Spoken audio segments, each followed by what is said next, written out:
Halo semuanya, nama gue Jason, JSENN. Jangan ditanya kenapa namanya Jason.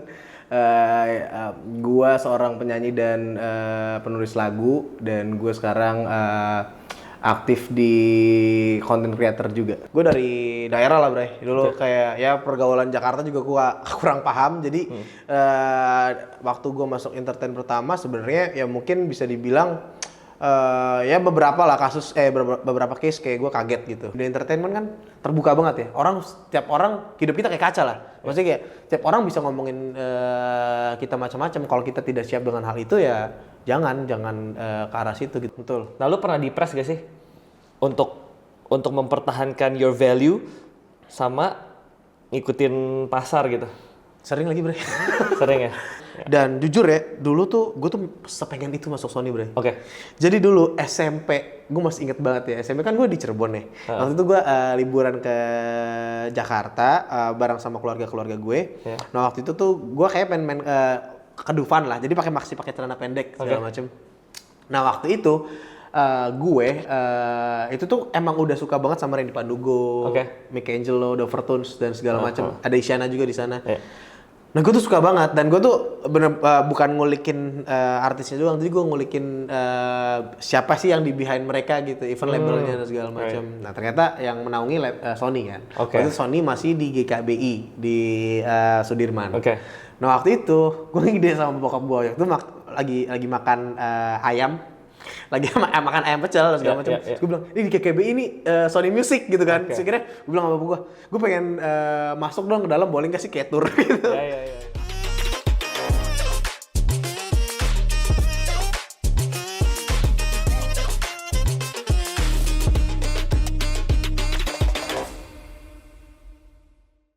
Halo teman-teman di channel, selamat datang di acara Behind the Story bareng gue Brian Samuel dan one of my good friend, bintang tamu hari ini namanya Jason. Hai guys, hai. Thank you so much, Bray.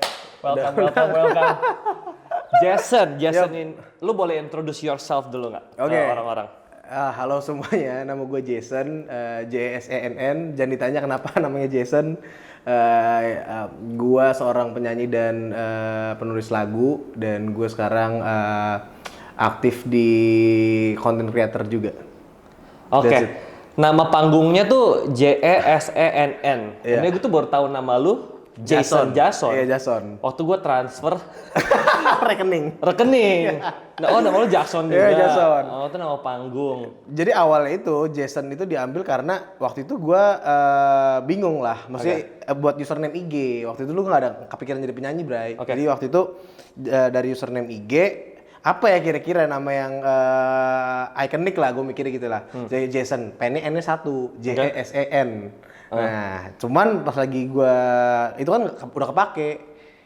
Nah, udah kepake gue N-nya 2 tuh. Nah, waktu N-nya 2 tuh gue kayak, aduh, gue pengen N-nya 1 lagi. Nah, ada orang Thailand yang pakai. Gue sampai DM tuh, seriusan gue DM.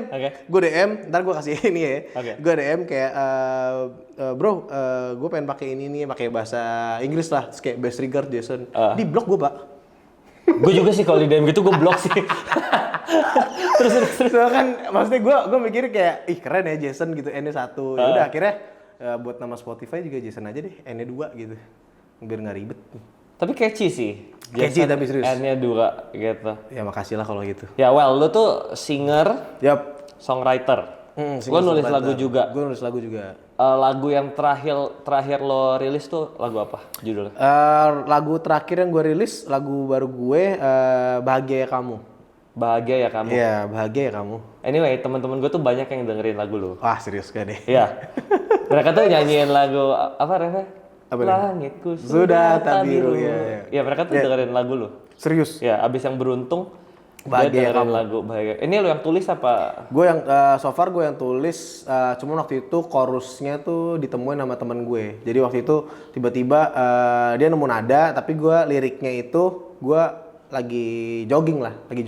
Terus kayak temen gue ngomong kayak, ini langit mendung mulu kagak biru-biru. Nah dari situ gue kayak, langitku sudah tak biru sedang kau dengan yang baru. Ada apa tuh dari situ? Udah sih dari situ dong. Gue tuh juga dengerin. Anyway teman-teman, kalau lo dengerin lagunya Jason di digital platform itu banyak banget lagu galau. Nah, beruntung juga menurut gue tuh meaningnya sangat deep. Deep.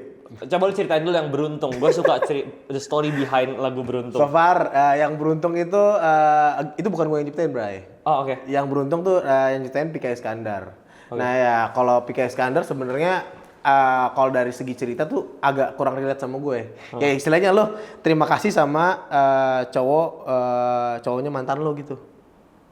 Enggak sih gue. Mantan lu, oke. Jadi kayak cewek lu sekarang cewek lu mantan lu punya pacar.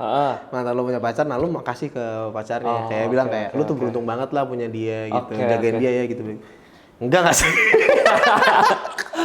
Enggak sih, enggak relate kan gue kayak cuman pas lagi dapat lagunya kayak unik juga sih ceritanya, gue mikir dan nadanya catchy jadi gue kayak oke deh, gue pengen nyanyi lagu ini gitu. Iya, kata gue positif banget nih anak. Tapi kalau kalian menemukan lagu-lagu gue itu, semua tuh emang gue termasuk orang yang sangat memilih apalagi di lirik lah. Oke. Maksudnya gue menempatkan diri gue di, gue juga kan sering ngepost rohani-rohani ya. Jadi even gue musik-musik gue tuh gue nggak mau yang istilahnya kalau putus kan biasanya kayak nyalain pacarnya gitu, nyalain mantannya. Nah gue nggak mau, itu gue selalu mengajarkan tentang keikhlasan. Cik, itu bagus banget kata gue. Keren lu. Keren lu ya. Ya tapi brandingan lu tuh lagu-lagu galau. Itu tuh emang lu sendiri yang mau atau memang hari-hari lu vibe lu tuh emang galau atau gimana sih? Nah, kalau kata lu, gue orangnya gimana? Kata gue gue orangnya gimana? Kata gue lu orangnya mikir terus. Anyway, Jason temen gue guys. Iya. Kata lu orangnya mikir terus, semua dipikirin. Iya sih, gue termasuk orang yang ya bisa dibilang overthinking. Tapi gue tuh kalau kalau ketemu orang baru tuh gue orangnya yang cheerful sebenarnya. Iya. Cuman banyak yang nggak tahu gue orangnya melankolis juga. Nah, sebenarnya gue tuh baru-baru kayak research gitu kan. Jadi teman-teman gue kan ada beberapa teman entertain gue kayak ngeracunin gue soal persodiakan. Persodiakan. Nah, kan. Lu percaya zodiak? Enggak tadinya. Cuman sekarang kayak kok banyak benernya ya. Enggak, tapi ini cocokologi doang guys, cocokologi doang. Terus. Gue ngerasa kayak kan gue Scorpio. Apa sih by the way? Scorpio. Lo Scorpio juga? Yang bener loh. Bener. Lo Scorpio juga? Iya. Oh makanya kita cocok berteman. Nah Scorpio itu kan orangnya bisa dibilang kayak pendendam. Maksudnya dia tuh nyimpen lah. Orangnya nggak bisa yang kayak blak-blak up. Nggak suka drama dan orangnya tuh kalau ada sesuatu tuh semua disimpan gitu. Dan kalau nggak dia tuh nggak mau kelihatan dirinya tuh istilahnya nggak mau kelihatan dirinya lemah lah. Di ini. Cuman kalau di kamar itu kadang kalau misalkan sendiri kadang ada momen-momen sepi. Nah di momen-momen itu, nah sebenarnya lagu-lagu gue itu ditulis ya sisi itunya gitu. Jason tuh punya sisi itunya gitu. Jadi sebenarnya Jason juga tapi sisi yang lain. Gitu. Di dunia entertainment, seberapa mungkin lo bisa jujur? Seberapa mungkin? Jadi diri lo sendiri. Of course karena ada tuntutan pasar dong. Iya. Nah, seberapa besar lo bisa jujur tentang diri lo di dunia entertainment lewat karya lo, lewat podcast begini? Iya. Seberapa jujur? Awal-awal masuk entertain juga kan gue kan banyak komprominya lah. Walaupun sebenarnya bukan kadang harus gimana ya, kayak gue contoh lah, gue pengen bergaul dengan orang-orang yang emang pengen gue gaul gitu. Tapi gue harus merubah diri gue mungkin. Nah kadang diri gue mungkin dalam segi tanda kutip lah ya, ini tanda kutip. Jadi gue ngerasa waktu itu gue kayak menjadi orang lain sih. Nah 2020 setelah pandemik tuh kayak gue banyak mulai banyak ada proses pendewasaan di situ. Gue ngerasa kayak ya gue harus jadi diri sendiri, gue harus jadi apa adanya. Even kayak mungkin di dunia entertainment dan teman-teman gue yang lain ya ada lah mungkin sebagian orang yang ngomong gue sok suci atau segala macam. Tapi gue gue mulai kayak bisa menerima, oh ternyata gue orang kayak gini gitu, nggak apa-apa jadi orang apa adanya gitu. Maksudnya kalau misalkan gue emang ya gue secara tidak langsung ya kan gue manusia lah ya, setiap kita manusia pasti bikin orang kecewa. Pasti mungkin ada quotes ngomong kayak kita buruk di cerita orang lain gitu dan segala macam. Tapi again yang gue selalu pegang dari hidup gue ini omongan bokap gue sih. Gue sering ngobrol sama bokap gue, dia bilang kayak setiap kita itu manusia yang berdosa, tapi Tuhan tuh kasih kita tuh hidup yang istilahnya buat orang lain gitu. Jadi kalau ketika lu pengen ngomong sesuatu, lu kalau bisa jadi berkat buat orang. Maksudnya jadi berkat buat orang tuh artinya kayak kita sebagai ya misalnya lo walaupun berdosa tapi lu jangan minder gitu. Ya jangan lihat siapa lo nya gitu, tapi lihat siapa yang dibalik lo gitu. Kayak Tuhan tuh ngasih hidup lo tuh baik adanya, jadi keluarnya juga lo harus ngasih berkat gitu. Oke. Jadi menurut lo possible nggak untuk bisa fully jadi diri lu di dunia entertainment? Karena concern gue gini, di generasi ini banyak banget, apalagi yang nonton juga pasti bisa relate ya, banyak banget orang pengen jadi influencer. Tanpa tahu what kind of influence yang mereka mau bawa. Ya dong. Tapi gue tuh inget cerita di Bible, Yesus waktu itu pernah mau sembuhin orang lumpuh di pinggir kolam Bethesda. Waktu Yesus tanya dia bilang, lu mau sembuh nggak? And then orang yang lumpuh itu 38 tahun main lumpuh, it's a long time. Terus orang lumpuh itu bilang, nggak jawab pertanyaannya, dia bilang, orang-orang nggak ada yang ngangkut gua, orang-orang lebih cepet, ntar gelombangnya datang pertama, gua udah terlambat. Jadi he didn't even answer the question. Dia salahin keadaan gua gini, bla bla bla bla. Menurut gua pertanyaan Yesus itu very deep. Dia tanya, lu mau sembuh nggak? Gua bayangin dia 38 tahun lumpuh, hidup dikasihanin orang, makan gampang, nggak harus kerja. Gue bayangin, waktu dia sembuh, dia harus kerja. Waktu dia sembuh, dia nggak bisa nyalain orang-orang lain lagi di sekitarnya. Itu tuh nggak enak. Nah, mungkin orang-orang generasi muda yang pengen jadi influencer, they want the fame, they want the money. Tapi mereka tuh nggak tahu cost-nya. Nah, gue pengen tahu dong dari lo yang udah terjun ke industri, apa sih the dark side entertainment yang bisa lu share ke kita, yang jadi orang tahu nih mau jadi influencer tuh nggak sekedar bawa influencers terkenal, tapi ada cost-nya, pertahanin integrity lu, nilai-nilai lu, lu harus apa tadi lu bilang kompromi. Nah, bisa ceritain nggak? Yang pertama sih tadi kan gue udah bilang kayak kompromi itu ya. Banyak hal gue tuh istilahnya, gue dari daerah lah Bray. Dulu kayak ya pergaulan Jakarta juga gue kurang paham. Jadi waktu gue masuk entertain pertama sebenarnya ya mungkin bisa dibilang ya beberapa lah kasus, beberapa case kayak gue kaget gitu. Maksudnya kaget dan ya maksudnya kagetnya bukan yang norak gitu, cuman kayak oh ternyata gini ya gitu, ternyata gini tuh wajar ya, hal seperti ini wajar, hal seperti ini wajar.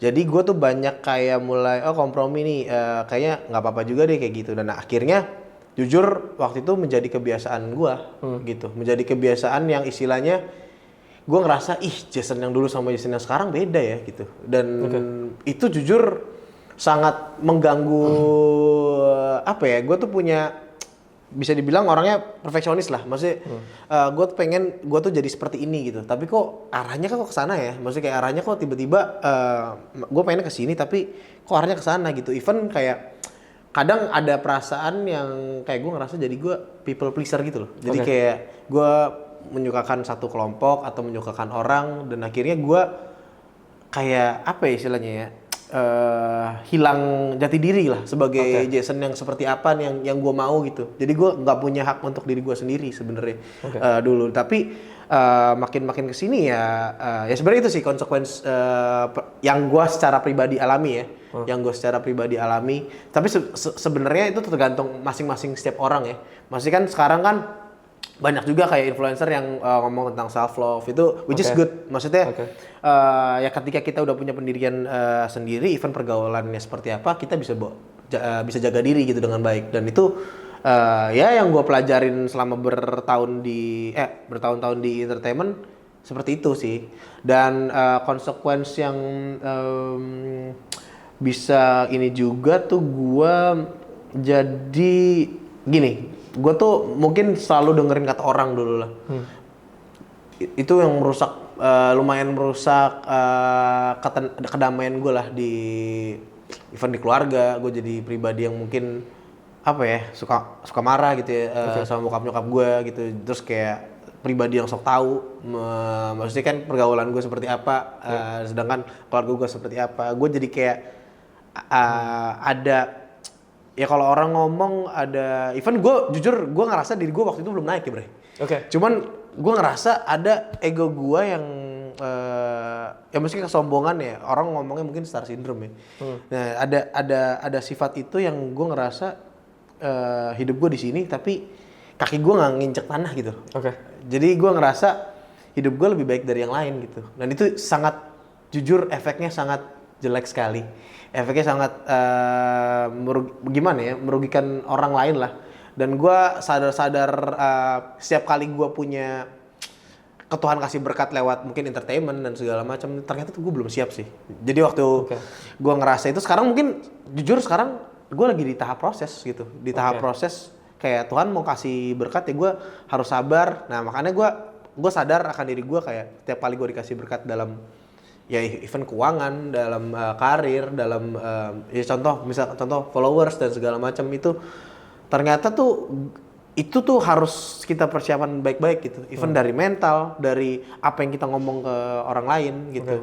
Dan hati kita ya gitu ya. Maksudnya kan di dunia entertainment kan terbuka banget ya.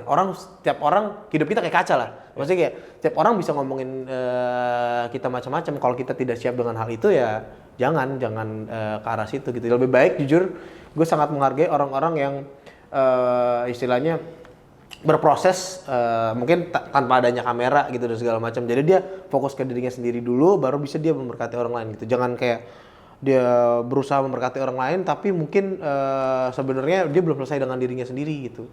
Kalau gue jujur ada ya pokoknya gue pernah baca dari di TikTok Sydney ngomong sih. Jadi gue suka banget lah sama Sydney Mohede. Iya, Sydney Mohede. Dia ngomong kayak kadang kita sebagai anak Kristen ya, maksudnya pengen memberkati orang lain tapi kita kadang lupa sama diri kita sendiri untuk kita terus tanam firman Tuhan gitu. Jadi ya menurut gua fokus ke diri sendiri dulu baru itu ntar dengan sendirinya itu akan terpancar keluar gitu. Menurut gue. Gitu sih. Well, jadi sebenarnya ada ini ya, tarik menarik antara apa yang Tuhan taruh di hidup lu, apa yang benar dengan tuntutan pasar. Betul.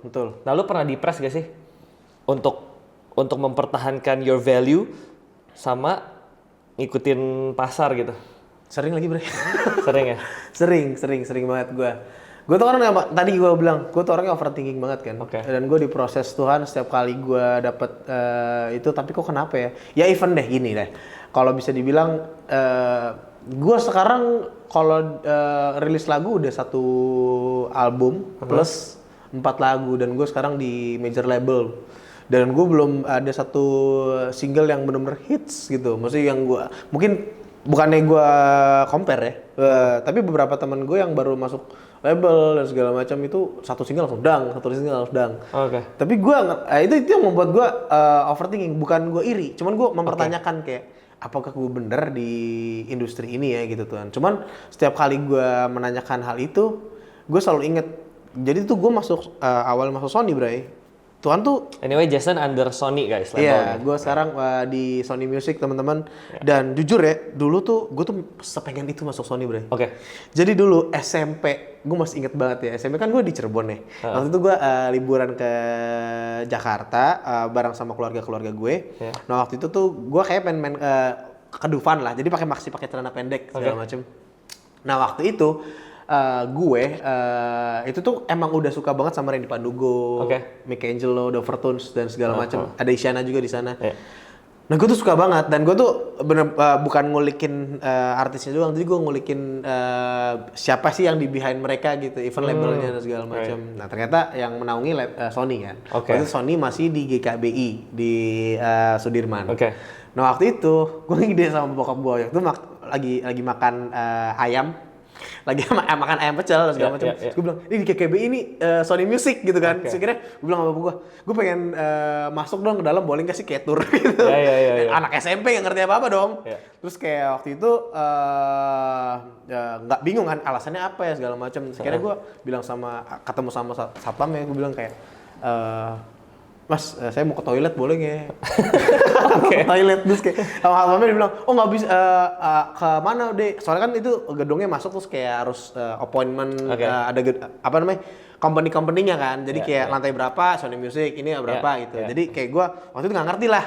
Nah waktu sampai sana dia bilang mau ketemu siapa Mas? Saya mau ke Sony Music. Lu bayangin, gue pakai celana pendek, terus kayak ya lu bayangin pengen ke Dufan gitu, terus kayak nggak ada appointment apa-apa, nggak bisa deh ini harus ada appointment segala macam. Tapi saya mau ke Sony Music, saya mau ke dalam mau tour. Ada benih-benih ambisius ya dari lo kecil ya. Ada. Jadi waktu datang sana tuh ya diusir lah gue. Terus waktu itu kayak bapak gue tuh orangnya karismatik banget, by the way. Jadi dia bilang, ntar tunggu pasti Jason masuk sini. Dia bilang kayak gitu. SMP gue inget banget tuh SMP. Terus kayak gue bilang kayak, udahlah malas lah Sony. Gue bilang gitu. Udahlah singkat cerita. Nah waktu itu tuh ceritanya gue kuliah Bray. Awal banget gue kuliah pokoknya adalah satu label gue bergabung di duo waktu itu sama Pasto. Nah gue bareng sama Pasto. Bunda Maya dong. Bunda Maya. Jadi waktu dulu gue rilis 2 single, terus 2 single. Akhirnya tapi gue waktu itu masih kuliah. Jadi masih kuliah jadi nggak terlalu fokus lah. Nggak terlalu fokus. Selesai kuliah, gue tuh emang passion banget lah di dunia musik. Jadi akhirnya gue bikin album. Nah waktu itu kan dari kuliah ke ini kan ya gue bukan dari keluarga yang berada lah, jadi gue semuanya sendiri dan segala macam, dan itu menurut gue agak kurang realistis lah. Gue ngerasa kayak buset, bikin album ternyata mahal juga ya, mahal juga dan segala macam, dan akhirnya ya gue ngomong sama waktu itu nyokap gue juga kayak istilahnya udahlah stop lah di dunia musik, di bisnis aja. Dia maunya gue di bisnis bukan di musik, cuman kan hati gue kayak jadi lo bikin album lah terakhir lah. Jadi rencananya setelah gue merilis album itu, gue akan bermusik lagi. Jason nggak akan bermusik lagi lah. Pokoknya rilis album gue udah puas. Gue udah ngerasa kayak, wih, udah puas nih gue udah ngerilis album, dan gue udah nggak ekspektasi apa-apa kayak viral dan segala macam. Mungkin dalam proses itu adalah keinginan untuk viral dan segala macam. Tapi setelah rilisnya album itu Jilid 1 bareng sama band-band gue nggak ada keinginan untuk ini, sampai akhirnya gue di titik gue kayak apply kerjaan, gue download LinkedIn gitu ya, gue apply kerjaan lah apapun gitu, kayak gue mau ada pengalaman kerja gitu. Waktu itu tiba-tiba gue inget kalau nggak salah September 2021 ya, Kakeke jadi dulu dia ada A&R-nya dari label lain lah, label lain. Apanya dari label lain? A&R. A&R. Nah, A&R dari label lain itu pengen pindah ke Sony Music. Nah, waktu itu dia DM lewat Instagram. Nah, waktu DM lewat Instagram nih, gue baca dong. Terus kayak gue kaget. Kok Sony Music nih? Maksudnya gue ya seneng, dan cuman gue agak bimbang gitu loh. Antara kayak, kan gue waktu selesai dari musik pengen kerja tuh, gue doa Bray. Gue kayak, udah Tuhan lah ini terakhir saya mau bermusik, jadi saya mau kerja gitu. Even kayak makasih lah udah kasih talenta ini, cuman kayaknya gue akan bukan mau kubur ya, cuman gue kayak ya gue akan tetap main musik tapi bukan yang untuk komersial gitu. Gue ada rasa mindernya waktu itu, kayak ya udahlah gue udah puas, gue udah cukup segala macam, jadi akhirnya kayak gue udah cukup lah sama industri ini. Nah sampai akhirnya ada DM itu. Nah gue tuh bingung loh, di otak gue pertama kayak kok giliran gue pengen berhenti, gue pengen ini, tapi kok Tuhan kasih jalan ke sini gitu. Akhirnya gue doa berkali-kali, dan jujur even kakak tuh approach gue hampir 2-3 kali lah, dan gue tuh masih mikir-mikir terus karena gue juga kayak ngerasa gimana ya cara survive di musik ya, survive di musik. Akhirnya gue doa sama Tuhan, ya gue bokap nyokap gue juga akhirnya yaudah coba aja. Akhirnya terus kayak gue bokap gue inget tuh kayak Sabtu waktu SMP lu tuh pengen di Sony Music, sekarang lu ada di Sony Music. Oke. Jadi gue ngerasa kayak, wah apa yang gue doain dulu, sekarang gue ada di tempat ini gitu. Gue bersyukur banget sih.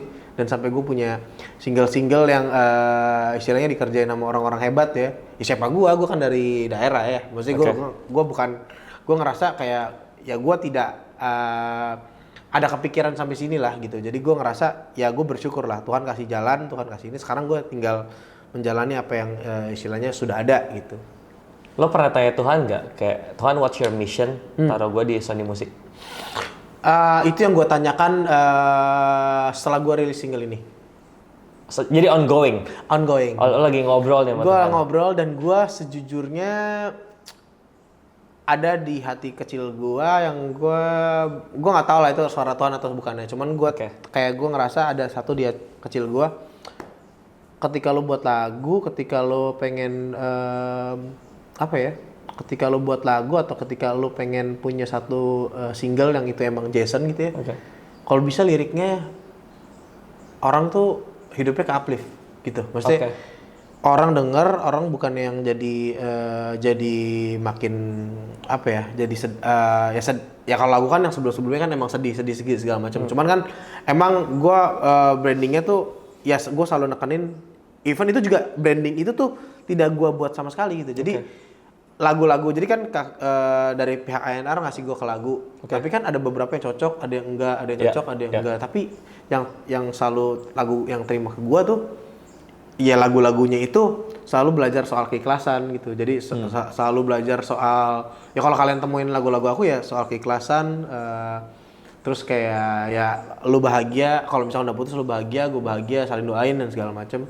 Dan single Nagua tuh baru mau rilis nih, single yang baru nih. Ini lagu Journey, mungkin bisa dibilang awal Jason New ya. Maksudnya kayak nggak bahas soal cinta. Ini bahas soal kehidupan, bahas soal apa ya, kayak ya bisa dibilang hidup gue juga gitu. Ya kayak hidup lo kadang nggak berjalan sesuai apa yang kita mau gitu. Tapi semua tuh udah diatur yang di atas. Ini gitu. Baru mau rilis? Baru mau rilis tanggal 31. Wih. Tanggal 31 Juli. Promo Pak?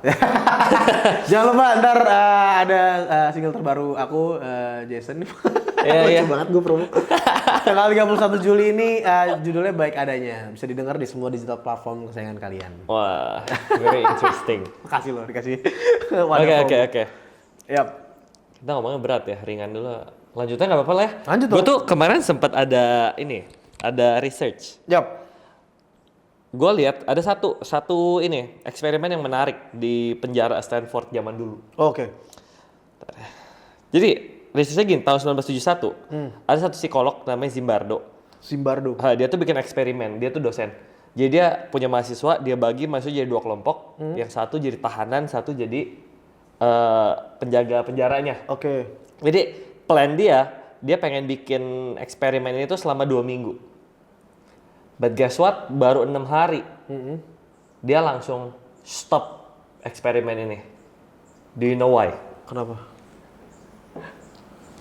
Satu jadi tahanan, satu jadi sipirnya, penjaga penjaranya. Rencana 2 minggu, 6 hari langsung di stop. Karena permainan peran ini, ternyata yang jadi penjaga itu jadi abusive ke yang tahanan. Ya. Jadi eksperimen itu menunjukin betapa waktu lo dikasih peran, lo tuh bisa act dan mengambil every decision based on peran yang lo percayai. Wow, ya, deep tuh, bagus ya. Nah, jadi di dunia entertainment, ini kan dunia orang zaman dulu tuh bilangnya panggung sandiwara ya kan? Yap. Nah, lo tuh pernah nggak yang tadi lu ceritakan terjebak di dalam dunia peran ini sampai lo kehilangan jati diri lu? Pernah. Gue 2020 gue ya tadi yang gue bilang kayak gue pengen ke satu circle yang menurut gue ya gue pengen banget lah. Gue sebenarnya ngefans sama orang ini tapi gue kayak berusaha masuk, gue memaksakan diri gue gitu. Gue memaksakan diri gue untuk masuk ke sini sampai merubah diri gue gitu. Apa aja yang lo jual tentang diri lo to get into that circle? Mungkin gue dulu orang yang tidak suka dengan rokok. Oke. Akhirnya gue ngerokok. Oke. Terus gue apa lagi ya? Ya sebenarnya basic sih kayak alkohol gitu ya. Ya akhirnya gue jadi membiasakan diri gue tuh harus kayak nggak apa-apa sih alkohol. Cuman sebenarnya mungkin dari sisi gue yang lain itu gue kayak lu ngapain sih gitu. Kayak lu ngapain sih? Lu kayaknya Tuhan ada lah gue di dalam hati gue kayak lu nggak perlu kayak gini gitu. Tuhan udah taruh di hidup lu tuh hebat gitu. Kenapa lu begini gitu. Jadi tuh yang kalau malam tuh gue selalu bertengkar dengan diri gue yang itu. Oke. Dan sampai akhirnya ya gue nggak pernah ke psikolog sih. Cuman kayak gue ngerasa gue kayak apa ya? Even jujur ya karena gue melakukan hal itu juga gue kayak gue tidak dihargai gitu. Oke. Tidak dihargai dalam banyak hal gitu. Dan ujungnya itu yang gue menyalahkan diri gue sendiri gitu. Dan parahnya ya, gue sampai kayak nganggep tuh diri gue ya tidak layak, maksudnya kalau nggak dapat pengakuan dari dia nih atau dari lingkungan ini, gue tuh ngerasa bukan gue gitu. Nah itu yang sebenarnya yang gue jual gitu. Tapi emang di entertainment tuh lebih gampang karir lo naik kalau lu bisa ngikutin flow-nya ya? Iya nggak sih? Sebenarnya nggak ada rumusnya, gue nggak terlalu paham di situ. Cuman gue ngerasa mungkin iya ya. Maksudnya ketika lo bisa punya pertemanan yang saling mendukung di situ, ya lo akan cepet. Ya orang kan jadi istilahnya kayak kita, contoh ada yang gede gitu ya, kita main sama dia terus ya akhirnya ya kalau orang ngomong apa sih pansos ya, pansos. Jadi kayak ya kan orang yang ngikutin dia jadi tahu gitu. Gitu. Tapi sebenarnya kan ya menurut gue ya apa ya yang gue tanemin yang selama gue pelajarin hidup gini, gue ini masa depan gue itu bukan di tangan manusia gitu. Itu yang selalu bokap gue ngomong kayak lo nggak perlu jadi orang lain, masa depan lo itu di tangan Tuhan bukan di tangan manusia. Jadi itu yang selalu kayak gue inget lah, maksudnya even setiap orang bisa pergi dalam hidup lo. Setiap orang, even keluarga lo bisa ngecewain lo dan segala macam, tapi Tuhan lo itu nggak akan pernah ngecewain lo gitu. Jadi lo boleh kehilangan siapapun, tapi lo nggak boleh kehilangan Tuhan lo. Jadi itu yang gue pegang ya sampai hari ini. Jadi itu yang gue pelajarin. Mungkin susah juga gitu, mungkin kayak ya harus banyak kompromi juga. Tapi gue ngerasa itunya sih yang nggak bisa lepas. Even ya kayak contoh ya dalam keadaan susahnya gue, ya teman seberapa sih bisa bantu gitu. Yang bisa mau denger cerita kita aja tuh nggak mungkin. Kalau apa ya seharian aja kadang ada capeknya, punya orang juga punya kesibukan masing-masing gitu. Tapi Tuhan lu 24 jam bisa ngomongin apapun gitu. Dan gue jujur hal-hal yang paling bisa healingnya gue saat gue di kamar, gue bisa nyembah, bisa nangis, gue bisa cerita apapun. Nah di situ gue ngerasa hidup gue kuat, hidup gue tuh gue punya satu pribadi yang selalu nopang hidup gue gitu. Nah itu yang bikin gue punya damai sejahtera. Bokap gue ini dulu kalau bisa dibilang, Bray, itu orang yang tajir banget, Bray. Di Cirebon itu dia toko furnitur paling besar. Tiba-tiba pokoknya kelas 4 SD gue inget bokap gue jatuh masuk penjara dan akhirnya punya utang sana sini. Bokap gue nelpon. Waktu itu kan gue di nelpon, dia bilang kayak gini, Sen, sorry banget ya papi nggak bisa jadi orang tua yang baik karena kamu harus pulang. Gue bilang, kenapa kok tiba-tiba ngomong kayak gitu? Terus kayak, soalnya rumah papi satu-satunya di Cirebon nih mau disita bank. Gua ngomong, Tuhan kalau kau ada hari ini, kalau kau benar-benar Tuhan Yesus benar-benar ada hari ini, tolong kau peluk aku. Itu gua ngeliat ternyata yang jalan dari bawah ke kamar gue itu Tuhan Yesus.